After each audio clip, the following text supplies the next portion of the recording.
Hello everyone, my name is Gabby, and I apologize for the clickbaity title. It's not as bad as you think, I promise. How strong is Broly? What's his power level, guys? Huh? Okay, first we need to get the obvious out of the way. According to one of the guidebooks, Broly's power level is 1.4 billion, which is a little bit too close to Brian territory for my taste, but it's still somewhat acceptable. But do you want to know what my answer is? Broly is. He's just as strong, if not a little stronger, than every other DBZ movie villain. That is, he's strong enough to threaten all of the heroes, but weak enough to be killed by a last-ditch effort. What do you mean that's not a proper answer? Of course that's an answer. In fact, that's pretty much the only answer. In terms of movie villains, especially returning ones like Broly, you can't really calculate their power. Or rather, you can, but doing that sort of beats the point. You may have often heard the phrase non-canon be brought up when referring to movies and film material, but what does that actually imply? Why is that important? I think to understand this, we need to step back and figure out what the movies really are. Imagine you're a member of Toei Animation in the early 1990s. Your anime, Dragon Ball Z, has become a huge hit. So to capitalize on this, the higher-ups decide they need to produce a bunch of theatrical movies aired in cinemas for the audience of Japanese children. 2 every year, until Dragon Ball Z is over.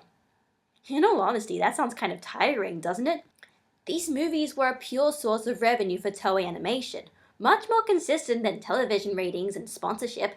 They would be making money from box office sales. So to maximize revenue, they needed to make sure these movies would attract as large of an audience as possible. They couldn't have this movie be boring or bad because then no one would go and see it and then they'd get no money. And that's why every movie had a hook, whether it was the villains, or a new transformation, or by giving the hero a new attack. They needed something to make the movie stand out from it just being just another DBZ adventure. So, as a result, the Dragon Ball Z movies were based off spectacle, not consistency. Things happened in a movie because they looked cool, or they were exciting. No one cared about keeping it canon, because half of the time, if you stuck to canon, you wouldn't be able to use half the cards that were popular at the time. For example, in the earlier movies for Dragon Ball Z, particularly like the first sort of 4, you couldn't just not have Goku or not have the humans in the movie because they were all just too popular. But there was almost no point in the timeline where all of the characters were alive at the same time. So what I'm trying to say is, the movies aren't accurate, even within their own internal logic. And that's why it's so hard to use movie feats to measure the power of a movie villain.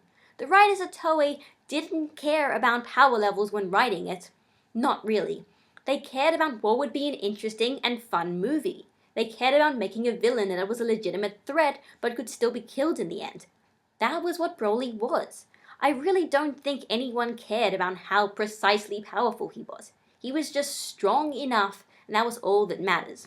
But there's also another reason why it's a bit silly to measure movie feats. And it goes back to that saying, it's not canon.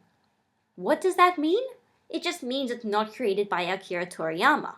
From what I can tell, he had some input into some of the villains' designs and the concepts, but he didn't write the movie. The only movie he wrote fully was Resurrection F. If we go back to that hypothetical scenario of being a member of Toei Animation, imagine you're writing a Dragon Ball Z movie. Now, also remember that the manga is being serialized while you're writing. The story is still continuing, and you don't know what's going to happen. After all, you're not Toriyama. You're not writing the story of Dragon Ball. You're just adapting it to the television on a week-by-week basis. With something like that occurring, inconsistencies are bound to happen, because you don't know where the story is going to unfold. If we're using the Broly movies as an example, you don't know Gohan is stronger than Goku before the Cell games, because the manga hasn't told you that yet. Or it only just started telling you while you are halfway through writing it, and you can't change it now because it's a bit too late. In Broly 2, you don't add lightning to Gohan to show that he's Super Saiyan 2 because you don't know what Super Saiyan 2 is. It hasn't been fully introduced as a concept in the manga yet. They don't explain Super Saiyan 2 as a separate form characterized by the lightning until much later, not until when Super Saiyan 3 is introduced. That's why these movies are inconsistent. That's why the power levels don't make sense sometimes, because they don't know as much as we know now that the story is over and we have the benefit of hindsight. And that's why trying to make it fit, to make it seem like they did have hindsight when creating this, is bound to lead to failure, because it's just not true. So, in the end of the day, how strong is Broly? He's as strong as a movie villain. The power level? Story. His power level is whatever makes the story interesting. Of course, keep in mind this isn't stopping you from coming up with how strong you think Broly is.